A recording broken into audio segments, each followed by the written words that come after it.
ನಮಸ್ಕಾರ ಗೆಳೆಯರಿ, stock market Kannada ಚಾನಲ್ಗೆ ಸ್ವಾಗತ ಸುಸ್ವಾಗತ.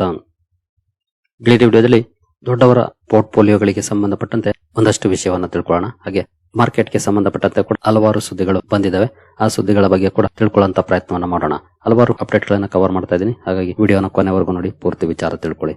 ಮೊದಲಿಗೆ ಡಿಸ್ಕ್ಲೇಮರ್ ಕೊಡ್ಲಿಕ್ಕೆ ಇಷ್ಟಪಡ್ತೀನಿ. ಇಲ್ಲಿ ಕವರ್ ಮಾಡ್ತಿರುವಂತಹ ಯಾವುದೇ ಸ್ಟಾಕ್ ಅನ್ನು ಕೂಡ ರೆಕಮೆಂಡ್ ಮಾಡ್ತಿಲ್ಲ. ನೀವು ಫರ್ದರ್ ಸ್ಟಡಿ ಮೆಡಿಟೇಷನ್ ತಗೊಳ್ಳಬಹುದು.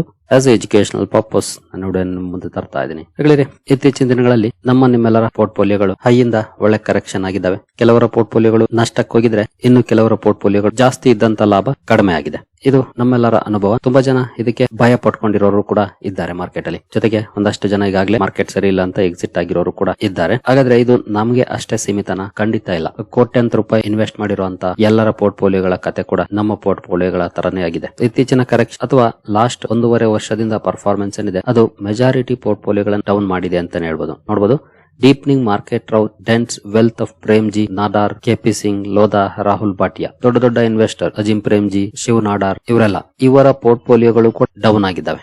ಅವರ ಪೋರ್ಟ್ಫೋಲಿಯೋಗಳ ಪರ್ಫಾರ್ಮೆನ್ಸ್ ಹೇಗಿದೆ ಅಂತ ನಾವು ನೋಡೋದಾದ್ರೆ ನೋಡಬಹುದು. ಕರೆಂಟ್ ವೆಲ್ತ್ ಅವ್ರದ್ದು ಈ ಕಾಲಮ್ ಅಲ್ಲಿ ಇರುವಂತದ್ದು.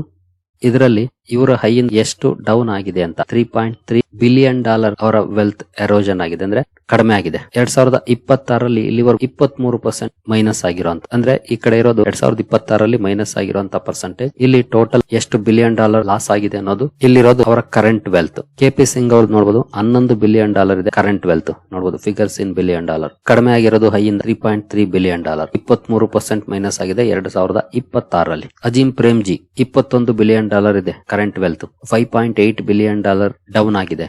ಹಾಗೆ 21% ಡೌನ್ ಆಗಿದೆ ಈ ವರ್ಷದಲ್ಲಿ. ನಂತರ ರವಿ ಜೈಪುರಿಯಾ, ನಂತರ Mangal Prabhat Lodha developer stock market ಅಲ್ಲಿ ಇದೆ. ನೋಡಬಹುದು $7.4 ಬಿಲಿಯನ್ ವೆಲ್ತ್ ಈಗ ಇರುವಂತದ್ದು. $1.8 ಬಿಲಿಯನ್ ಕಡಿಮೆ ಆಗಿದೆ. 19% ಲಾಸ್ ಆಗಿದೆ 2026ರಲ್ಲಿ. ಅಂದ್ರೆ ಜಸ್ಟ್ ನಾವು ಮಾರ್ಚ್ ಮಧ್ಯದಲ್ಲಿ ಇದೀವಿ, ಅಂದ್ರೆ ಜಸ್ಟ್ 2.5 ತಿಂಗಳಾಗಿದೆ ಈ ವರ್ಷದಲ್ಲಿ ಅಷ್ಟೇ. ಅಷ್ಟರಲ್ಲಿ ಈಗ ಇಷ್ಟು ಲಾಸ್ ಆಗಿದೆ. ಇನ್ನು ಕೆಲವರ ಪೋರ್ಟ್ಫೋಲಿಯೋಗಳನ್ನ ನೋಡೋಣ. ಸುನಿಲ್ ಮಿತ್ತಲ್ ಅವ್ರದ್ದು ನೋಡಬಹುದು 17% ಮೈನಸ್ ಆಗಿದೆ. $5.1 ಬಿಲಿಯನ್ ಡೌನ್ ಆಗಿದೆ ಅವರ ವೆಲ್ತ್.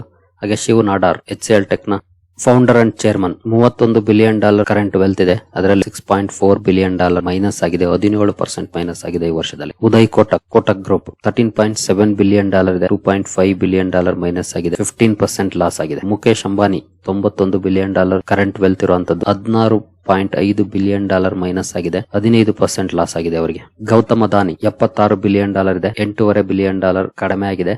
10% ಲಾಸ್ ಆಗಿದೆ. ಹೀಗೆ ಲಿಸ್ಟ್ ದೊಡ್ಡದಾಗೇ ಇದೆ. ನೀವಿಲ್ಲಿ ನೋಡಬಹುದು, ಏನೋ ಸುಮಾರು ನೇಮ್ಗಳಿದಾವೆ. ನೋಡಬಹುದು ಸೈರಸ್ ಪೂನಾವಾಲಾ, ಸಾವಿತ್ರಿ ಜಿಂದಾಲ್, ರಾಧಾಕಿಶನ್ ದಮಾನಿ, ದಿಲೀಪ್ ಶಾಂಘ್ವಿ, ಸುಧೀರ್ ಮೆಹ್ತಾ, ಸಮೀರ್ ಮೆಹ್ತಾ, ಲಕ್ಷ್ಮಿ ಮಿತ್ತಲ್. ಕೊನೆಯಲ್ಲಿ ಈ 4 ಜನರ ಪೋರ್ಟ್ಫೋಲಿಯೋಗಳು ಪ್ಲಸ್ ಆಗಿದಾವೆ. ನೋಡಬಹುದು 1.3% ಪ್ಲಸ್ ಆಗಿದೆ. ಲಕ್ಷ್ಮಿ ಮಿತ್ತಲ್ ಅವ್ರದ್ದು 3%, ಸುಧೀರ್ ಮೆಹ್ತಾ 8.5%, ಸಮೀರ್ ಮೆಹ್ತಾ 8.5%. ಬಟ್ ಮೈನಸ್ ಆಗಿರೋರೆ ಜಾಸ್ತಿ ಇದ್ದಾರೆ. ಇದನ್ನ ಯಾಕೆ ಕವರ್ ಮಾಡ್ತಿದ್ದೀನಿ ಅಂತಂದ್ರೆ, ನೀವು ಅಷ್ಟೇ ಲಾಸ್ ಮಾಡ್ಕೊಳ್ತಿಲ್ಲ, $1 ಬಿಲಿಯನ್ ಗಟ್ಲೆ ಇನ್ವೆಸ್ಟ್ ಮಾಡಿರೋರು ಕೂಡ ಲಾಸ್ ಮಾಡ್ಕೊಂಡಿದ್ದಾರೆ ಬಿಕಾಸ್ ಆಫ್ ಮಾರ್ಕೆಟ್ ಕಂಡೀಷನ್. ಹಾಗೆ ಇನ್ನು ಕೆಲವರು ಅಂದ್ಕೊಳ್ಬಹುದು ಅಥವಾ ಕಮೆಂಟ್ ಮಾಡಬಹುದು, ಅವ್ರಿಗೇನು ಬಿಡಿ ಸರ್, ಸಾವಿರಾರು ಕೋಟಿ ಇದೆ ಅಥವಾ ಲಕ್ಷಾಂತರ ಕೋಟಿ ಇದೆ ಅಂತ. ಬಟ್ ಲಕ್ಷಾಂತರ ಕೋಟಿ ಇರೋರು ಕೂಡ ಮಾರ್ಕೆಟ್ ಕರೆಕ್ಷನ್ ಇಂದ ತಪ್ಪಿಸ್ಕೊಳಕ್ ಆಗ್ತಿಲ್ವಲ್ಲ, ಇದು ಮ್ಯಾಟರ್. ಲಕ್ಷ ಕೋಟಿಗಳಲ್ಲೇ ವ್ಯವಹಾರ ಮಾಡುವಂತವ್ರು ಕೂಡ ಮಾರ್ಕೆಟ್ ನ ಈ ಕರೆಕ್ಷನ್ ತಪ್ಪಿಸ್ಕೊಳಕ್ ಆಗ್ತಿಲ್ಲ ಅಂದ್ರೆ ನಾವು ತಪ್ಪಿಸ್ಕೊಳಕ್ಕೆ ಸಾಧ್ಯನಾ? ಇದನ್ನ ನಾವು ಪ್ರಾಕ್ಟಿಕಲ್ ಆಗಿ ಯೋಚನೆ ಮಾಡಬೇಕು. ಆ ಕಾರಣಕ್ಕಾಗಿ ನಾನು ಇದನ್ನ ಕವರ್ ಮಾಡ್ತಾ ಇದ್ದೀನಿ. ಯಾಕಂದ್ರೆ ನಾವು ಪರ್ಸನಲ್ ಆಗಿ ನಾವೇ ಸ್ಟಡಿ ಮಾಡಿನೋ ಅಥವಾ 10,000-15,000 ಪೇ ಮಾಡಿನೋ ಸರ್ವಿಸಸ್ ಅನ್ನ ತಗೊಂಡು ಹೂಡಿಕೆ ಮಾಡ್ತೀವಿ. ಆದ್ರೆ ಅವ್ರಗಳಿಗೆ ಒಂದೊಂದು ಕಂಪನಿಯನ್ನೇ ಊಟಾಕ್ಬಹುದು, ಇನ್ವೆಸ್ಟ್ಮೆಂಟ್ ಕಂಪನಿಯನ್ನೇ, ಅಷ್ಟು ಕೆಪಾಸಿಟಿ ಇದೆ. ಬಟ್ ಸ್ಟಿಲ್ ಅವರ ಪೋರ್ಟ್ಫೋಲಿಯೋಗಳು ಕೂಡ ಲಾಸ್ ಅಲ್ಲಿ ಇದಾವೆ, ಅಂದ್ರೆ ಈ ವರ್ಷದಲ್ಲಿ. ಸೊ ಇದನ್ನ ಯೋಚನೆ ಮಾಡಿ. ಮಾರ್ಕೆಟ್ ಯಾರನ್ನು ಬಿಡೋದಿಲ್ಲ, ಎಲ್ಲರ ತಲೆ ಮೇಲೂ ಕೂಡ ಹೊಡೆಯುತ್ತೆ ಬ್ಯಾಡ್ ಕಂಡೀಷನ್ ಬಂದ್ರೆ. ಬಟ್ ಒನ್ಸ್ ಮಾರ್ಕೆಟ್ ಕಂಡೀಷನ್ ಬದಲಾಯಿತು ಅಂದ್ರೆ ಎಲ್ರಿಗೂ ಕೂಡ ಲಾಭವನ್ನ ಕೊಡುತ್ತೆ. ಹಾಗಾಗಿ ನಮ್ಮ ಇನ್ವೆಸ್ಟ್ಮೆಂಟ್ ಥೀಸಿಸ್ ಸರಿ ಇರಬೇಕಷ್ಟೇ. ನಾವು ಒಳ್ಳೆ ಕಡೆ ಇನ್ವೆಸ್ಟ್ ಮಾಡಬೇಕು, ಕ್ವಾಲಿಟಿ ಸ್ಟಾಕ್ ಗಳಲ್ಲಿ ಹೂಡಿಕೆಯನ್ನ ಮಾಡಬೇಕು. ಜೊತೆಗೆ ಮಾರ್ಕೆಟ್ ಡೌನ್ ಆದಂತ ಸಂದರ್ಭದಲ್ಲಿ ಸಾಧ್ಯವಾದಷ್ಟು ಆಡ್ ಮಾಡಬೇಕು ಒಳ್ಳೆ ಕಂಪನಿಗಳನ್ನ. ಯಾಕಂದ್ರೆ ಅದು ಡಿಸ್ಕೌಂಟ್ ಅಲ್ಲಿ ಬೈ ಮಾಡೋಕೆ ಅವಕಾಶ ಕೊಡುತ್ತೆ ಮಾರ್ಕೆಟ್. ಯಾರು ಡೌನ್ ಆದಾಗ ಅದನ್ನ ಅಪಾರ್ಚುನಿಟಿ ಆಗಿ ಬಳಸ್ಕೊಳ್ತಾರೋ ಅವರ ಪೋರ್ಟ್ಫೋಲಿಯೋಗಳು ರಿಟರ್ನ್ಸ್ ಅನ್ನ ಜಾಸ್ತಿ ಕೊಡ್ತವೆ. ಯಾಕೆಂದ್ರೆ ಕಡಿಮೆ ಆದಾಗ ಬೈ ಮಾಡ್ತಾರಲ್ವಾ. ಯಾರು ಎದುರುಕೊಂಡು ದೂರ ಇರ್ತಾರೋ ಅವರ ಪೋರ್ಟ್ಫೋಲಿಯೋಗಳು ಕಡಿಮೆ ಲಾಭವನ್ನ ಕೊಡ್ತವೆ ಸ್ವಲ್ಪ ಮಟ್ಟಿಗೆ. ಇಲ್ಲಿ ವಿಷಯ ಏನು ಅಂತಂದ್ರೆ, ನಮ್ಮ ಹತ್ರ ದುಡ್ಡು ಇದ್ರೆ ಖಂಡಿತ ಮಾರ್ಕೆಟ್ ಬಿದ್ದಾಗ ಆ ಅವಕಾಶವನ್ನ ಬಳಸ್ಕೊಳ್ಬೇಕು. ಅದು ನಮ್ಮ ಲಾಭವನ್ನ ಒನ್ಸ್ ಮಾರ್ಕೆಟ್ ರಿಕವರಿ ಆದಾಗ ಜಾಸ್ತಿ ಮಾಡುತ್ತೆ. ಈ ಇನ್ವೆಸ್ಟರ್ಸ್ ಮಾಡೋದು ಕೂಡ ಅಷ್ಟೇ. ಯಾಕಂದ್ರೆ ಇವರೆಲ್ಲರೂ ಸಾಕಷ್ಟು ಮಾರ್ಕೆಟ್ ಕ್ರಾಶ್ ಗಳನ್ನ ನೋಡಿದ್ದಾರೆ. ಅವ್ರಿಗೆ ಗೊತ್ತಿದೆ ಮಾರ್ಕೆಟ್ ಕ್ರಾಶ್ ಆದ್ರೆ ಅದು ಅಪಾರ್ಚುನಿಟಿ ಅಂತ. ಹಾಗಾಗಿ ಅವ್ರೇನ್ ತಲೆ ಕೆಡಿಸ್ಕೊಳ್ಳೋದಿಲ್ಲ ಅಥವಾ ಮಾರ್ಕೆಟ್ ಬಿಟ್ಟು ಹೋಗೋದಿಲ್ಲ ಸರಿ ಇಲ್ಲ ಅಂತ. ಮಾರ್ಕೆಟ್ ಅಲ್ಲೇ ಇರ್ತಾರೆ. ಯಾಕಂದ್ರೆ ನಾವೇನಾದ್ರೂ ಕಳ್ಕೊಂಡ್ವಿ ಅಂದ್ರೆ ಕಳ್ಕೊಂಡಿದ್ದಾಗೆ ಹುಡ್ಕಿದ್ರೆ ಸಿಗುತ್ತೆ, ಎಲ್ಲೋ ಹುಡ್ಕಿದ್ರೆ ಸಿಗಲ್ಲ. ಹಾಗಾಗಿ ಅವರು ಇನ್ವೆಸ್ಟೆಡ್ ಆಗಿರ್ತಾರೆ. ಜೊತೆಗೆ ಇನ್ನೂ ಜಾಸ್ತಿ ಮಾಡ್ಕೊಂಡು ಹೋಗ್ತಾರೆ. ಆಗ್ತದೆ, ಮುಂದೆ ಒಳ್ಳೆ ಲಾಭವನ್ನು ಕೂಡ ಮಾಡುವಂತ ಅವಕಾಶಗಳನ್ನು ಜಾಸ್ತಿ ಮಾಡ್ಕೊಳ್ತಾರೆ. ಆಸ್ ಎ ಸ್ಮಾಲ್ ಇನ್ವೆಸ್ಟರ್ಸ್ ನಾವು ಕೂಡ ಮಾಡಬೇಕಾಗಿರೋದಷ್ಟೇ, ಮಾತ್ರ ಇದೆಯಾ ಹೂಡಿಕೆ ಮಾಡ್ಬೇಕು ಇಲ್ವಾ, ಅಟ್ಲೀಸ್ಟ್ ನಮ್ಮ ಹತ್ರ ಇರುವಂತ ಹೋಲ್ಡಿಂಗ್ ಅನ್ನು ಇಟ್ಕೊಂಡು ಕಾಯ್ಬೇಕು. ಹಾಗೆ ಇನ್ನು ಕೆಲವು ಪ್ರಶ್ನೆಗಳು ಬರ್ಬೋದು, ಕಾಯ್ತಾ ಇದ್ರೆ ಇನ್ನು ಕೆಳಗಡೆ ಹೋದ್ರೆ ಅದನ್ನ ಯಾರು ಹೇಳಕ್ ಆಗೋದಿಲ್ವಲ್ಲ. ದೊಡ್ಡವರೇ ಬಿಲಿಯನ್ ಡಾಲರ್ ಗಟ್ಟಲೆ ಲಾಸ್ ಮಾಡ್ಕೊಂಡಿದ್ದಾರೆ ಅಂದ್ರೆ ಅವ್ರು ಗೊತ್ತಿದ್ರೆ ಮೇಲ್ಗಡೆ ಎಕ್ಸಿಟ್ ಆಗ್ಬೋದಿತ್ತಲ್ಲ, ಅವ್ರಿಗೆ ಗೊತ್ತಿಲ್ಲ ಅಂದ್ರೆ ಸಣ್ಣ ಇನ್ವೆಸ್ಟರ್ಸ್ ಗೆಲ್ ಗೊತ್ತಾಗುತ್ತೆ. ಮಾರ್ಕೆಟ್ ಯಾವತ್ತೂ ಅನ್ಪ್ರಿಡಿಕ್ಟಬಲ್. ನಾವು ಮಾರ್ಕೆಟ್ ನ ಪ್ರಿಡಿಕ್ಟ್ ಮಾಡೋದಕ್ಕಿಂತ ಮಾರ್ಕೆಟ್ ನ ಅಪ್ಸ್ ಅಂಡ್ ಡೌನ್ಸ್ ಅನ್ನು ಎಂಜಾಯ್ ಮಾಡಿದ್ರೆ ಲಾಭ ಕೊಡುತ್ತೆ. ಸೊ ಒಂದು ವಿಷಯ ತಿಳ್ಕೊಳ್ಳಿ, ಲಕ್ಷ ಕೋಟಿಗಳಲ್ಲಿ ಇನ್ವೆಸ್ಟ್ ಮಾಡಿರೋರ ಪೋರ್ಟ್ಫೋಲಿಯೋಗಳು ಕೂಡ ನೆಗೆಟಿವ್ ಅಲ್ಲೇ ಇದ್ದಾವೆ ಈ ವರ್ಷದಲ್ಲಿ. ನಾವು ನೀವೆಲ್ಲ ಸಣ್ಣ ಇನ್ವೆಸ್ಟರ್, ನಮ್ಮ ಪೋರ್ಟ್ಫೋಲಿಯೋಗಳು ನೆಗೆಟಿವ್ ಆಗೋದ್ರಲ್ಲಿ ಆಶ್ಚರ್ಯ ಏನಿಲ್ಲ. ಬಟ್ ನಾನಂತ ಕಾನ್ಫಿಡೆಂಟ್ ಆಗಿದ್ದೀನಿ, ಮಾರ್ಕೆಟ್ ಅಂತ ಕಮ್ ಬ್ಯಾಕ್ ಮಾಡುತ್ತೆ ಇವತ್ತಲ್ಲ ನಾಳೆ, ಅಲ್ಲಿವರೆಗೂ ಕಾಯುವಂತ ತಾಳ್ಮೆ ಅಂತ ನನಗಿದೆ. ನಿಮಗಿದೆಯಾ? ಪ್ರಶ್ನೆ ಮಾಡ್ಕೊಳ್ಳಿ. ಇನ್ನು ಬೇರೆ ಸುದ್ದಿಗಳ ಕಡೆ ನಾವು ಬರೋದಾದ್ರೆ, India not under bilateral discussions to send warships to Strait of Hormuz. MEA ministry of external affairs ಇಂದ ಒಂದು ಕ್ಲಾರಿಫಿಕೇಶನ್ ಬಂದಿದೆ. ಅಂದ್ರೆ ಡೊನಾಲ್ಡ್ ಟ್ರಂಪ್ ಅವರು ಅಕ್ಕಪಕ್ಕದ ದೇಶಗಳು ಯಾವೆಲ್ಲ ಸ್ಟ್ರೈಟ್ ಆಫ್ ಹಾರ್ಮುಜ್ ಅಲ್ಲಿ ವ್ಯವಹಾರವನ್ನ ಮಾಡ್ತಾರೆ ಅವರೆಲ್ಲ ಸೇರಿ ಅಲ್ಲಿ ಹೋಗುವಂತ ಶಿಪ್ ಗಳಿಗೆ ಸೆಕ್ಯೂರಿಟಿ ಕೊಡಬೇಕು ಅಥವಾ ಶಿಪ್ ಗಳನ್ನ ಎಸ್ಕಾರ್ಟ್ ಮಾಡಬೇಕು ಅನ್ನೋ ಬಗ್ಗೆ ಡಿಸ್ಕಷನ್ ಮಾಡ್ತಿದ್ದಾರೆ ಅಂತ ಸುದ್ದಿಗಳನ್ನ ನೋಡಿದ್ವಿ. ಈಗ ಮಿನಿಸ್ಟ್ರಿ ಆಫ್ ಎಕ್ಸ್ಟರ್ನಲ್ ಅಫೇರ್ಸ್ ಸುದ್ದಿ ಬಂದಿದೆ, ಅಂತ ಯಾವುದೇ ಡಿಸ್ಕಷನ್ ನಮ್ ಜೊತೆ ಆಗಿಲ್ಲ, ನಾವು ಮಾಡ್ತಿಲ್ಲ ಅಂತ. ಯಾಕಂದ್ರೆ ಈಗಾಗಲೇ ಭಾರತ ಇರಾನ್ ಜೊತೆನೆ ಮಾತುಕತೆ ಆಡಿ ಕೆಲವೊಂದು ಶಿಪ್ ಗಳನ್ನು ಬರ್ಲಿಕ್ಕೆ ಮಾತುಕತೆ ಆಡಿದೆ. ಮೇ ಬಿ ಅದು ಇನ್ನು ಜಾಸ್ತಿ ಆದ್ರೆ ಮುಂದಿನ ದಿನಗಳಲ್ಲಿ ತಲೆ ಕೆಡಿಸ್ಕೊಳಕ್ ಹೋಗಲ್ಲ ಇಂತ ವಿಚಾರಗಳಿಗೆ. ಜೊತೆಗೆ ಇರಾನ್ ಜೊತೆ ಕೂಡ ಸಂಬಂಧವನ್ನ ಚೆನ್ನಾಗಿ ಇಟ್ಕೊಂಡಿರೋದ್ರಿಂದ ವಾರ್ಶಿಪ್ ಅನ್ನು ಕಳಿಸುವಂತ ಚಾನ್ಸಸ್ ತುಂಬಾನೇ ಕಡಿಮೆ ಅಂತ ಹೇಳ್ಬೋದು. ಇನ್ನು ಟ್ರೇಡ್ ಡೀಲ್ ಗೆ ಸಂಬಂಧಪಟ್ಟಂತ ಸೋರ್ಸಸ್ ಮೂಲಕ ಒಂದು ಸುದ್ದಿ ಬಂದಿದೆ. India will sign US trade deal after Washington readies new tariff structure. ಅಂದ್ರೆ ಸುಪ್ರೀಂ ಕೋರ್ಟ್ ಆರ್ಡರ್ ನಂತರ ಹೊಸ ಟ್ಯಾರಿಫ್ ಸ್ಟ್ರಕ್ಚರ್ ಅನ್ನ ಯಾವಾಗ ಅಮೆರಿಕ ರೆಡಿ ಮಾಡುತ್ತೋ ಆಮೇಲೆ ಟ್ರೇಡ್ ಡೀಲ್ ಗೆ ನಾವು ಸಹಿ ಆಗ್ತೀವಿ ಅಂತ ಹೇಳ್ತಿದ್ದಾರೆ ಅಂತ ಸುದ್ದಿ ಇದೆ. ಕಾದು ನೋಡ್ಬೇಕಾಗಿದೆ ಇದ್ರ ಬಗ್ಗೆ ಯಾವ ಸುದ್ದಿ ಬರುತ್ತೆ ಮುಂದೆ ಅಂತ. ಹಾಗೆ ನಿನ್ನೆ LPG ಟ್ಯಾಂಕರ್ ಶಿವಾಲಿಕ್ UAE ಇಂದ ಲೋಡ್ ಆಗಿ ಹೊರಟಿದೆ ಅನ್ನುವಂತ ಸುದ್ದಿಗಳನ್ನ ನೋಡಿದ್ವಿ. ಇವತ್ತು ನೋಡಬಹುದು ಭಾರತಕ್ಕೆ ಈ ಶಿವಾಲಿಕ್ ಟ್ಯಾಂಕರ್ ರೀಚ್ ಆಗಿದೆ. ಈ ಬಗ್ಗೆ ಸುದ್ದಿ ಬಂದಿದೆ.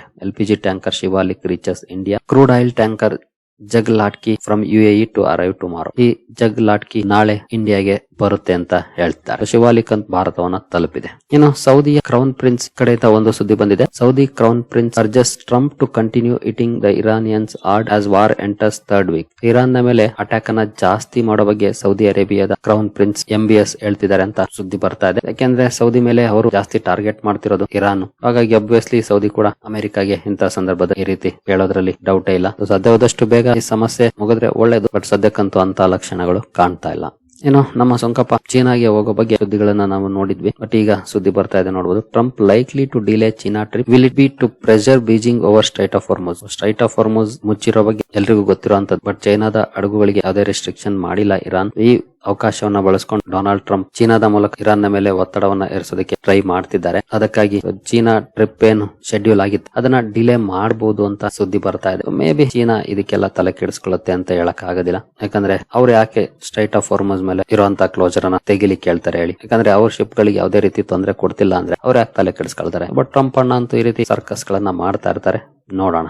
ಇನ್ನು ರಿಲಯನ್ಸ್ ಇಂದ ಒಂದು ಅಪ್ಡೇಟ್ ಬಂದಿದೆ ನೋಡಬಹುದು. Reliance working with 6 investment banks for Jio IPO report ಮೂಲಕ ಬಂದಿರುವಂತಹ ಸುದ್ದಿ. 2026ರಲ್ಲಿ ಜಿಯೋ IPO ಬರುತ್ತೆ ಅನ್ನೋಂತ ಸುದ್ದಿಯನ್ನ ನಾವೀಗಾಗಲೇ ನೋಡಿದ್ವಿ. ಈಗ 6 ಇನ್ವೆಸ್ಟ್ಮೆಂಟ್ ಬ್ಯಾಂಕ್ಸ್ ಜೊತೆ ಈ IPO ಬಗ್ಗೆ ಕೆಲಸ ಮಾಡ್ತಿದೆ ರಿಲಯನ್ಸ್ ಇಂಡಸ್ಟ್ರೀಸ್ ಅಂತ ಸುದ್ದಿ ಬರ್ತಾ ಇದೆ. ಅದರಲ್ಲಿ ನೋಡಬಹುದು BofA securities, Citi group, Goldman Sachs, JM financial, Kotak Mahindra capital, Morgan Stanley ಇವರುಗಳ ಜೊತೆ ಡಿಸ್ಕಷನ್ಸ್ ಇದೆ ಅಂತ. ಇನ್ನು ಓಲಾ ಎಲೆಕ್ಟ್ರಿಕ್ ಇಂದ ಒಂದು ಸುದ್ದಿ ಬಂದಿದೆ. Ola electric plans 2000 crore fund raise for battery arm. Company ತನ್ನ ಬ್ಯಾಟರಿ ಆರ್ಮ್ ಅಲ್ಲಿ ಇನ್ವೆಸ್ಟ್ ಮಾಡ್ಲಿಕ್ಕೆ ಸುಮಾರು 2000 ಕೋಟಿಯನ್ನ ಫಂಡ್ ರೈಸ್ ಮಾಡುವಂತ ಪ್ಲಾನ್ ಅನ್ನ ಮಾಡ್ತಿದೆ ಅಂತ ಸುದ್ದಿ ಬರ್ತಾ ಇದೆ. ಈಗ ತನ್ನ ಓಲಾ ಸೆಲ್ ಟೆಕ್ನಾಲಜೀಸ್ ಹೂಡಿಕೆ ಮಾಡ್ಲಿಕ್ಕೆ company Tamil Nadu based lithium ion cell manufacturing plant ಹೊಂದಿದೆ. ಈಗ ಇನ್ನು ಸಾಕಷ್ಟು ಅಡಿಷನ್ ಅನ್ನ ಮಾಡಬೇಕಾಗಿದೆ. ಆ ನಿಟ್ಟಿನಲ್ಲಿ ಪ್ರಯತ್ನಕ್ಕೆ ಕೈ ಹಾಕಿದೆ. ಕಂಪನಿಗೆ ಬಂಡವಾಳ ಬೇಕಾಗಿದೆ. ಹಾಗಾಗಿ 2000 ಕೋಟಿಯನ್ನು ಫಂಡ್ ರೈಸ್ ಮಾಡುವ ಹಾಗೆ ಪ್ಲಾನ್ ಮಾಡುತ್ತಿದೆ.